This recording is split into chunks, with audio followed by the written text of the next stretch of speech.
கர்த்தரை நான் எக்காலத்திலும் ஸ்தோத்திரிப்பேன். அவர் துதி எப்போதுமே என் வாயில் இருக்கும். கர்த்தரை துதிக்கிறதுனா துதிக்க சொல்லியிருக்காங்க எப்போவுமே இல்லை.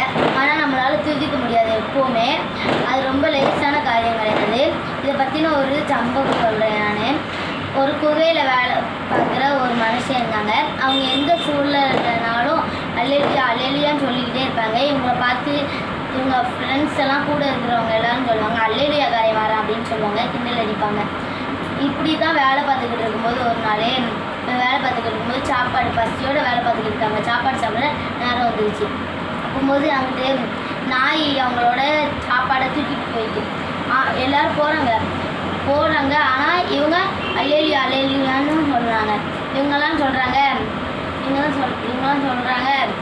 என்னடா அந்த சூழ்நிலையும் அல்லேலியா அல்லேலியான்னு சொல்கிறானே அப்படின்னு சொல்கிறாங்க. உடனே அடுத்து ஒரு செகண்டில் ஒரு வெடிக்கிற சவுண்டு தட்டுச்சான்.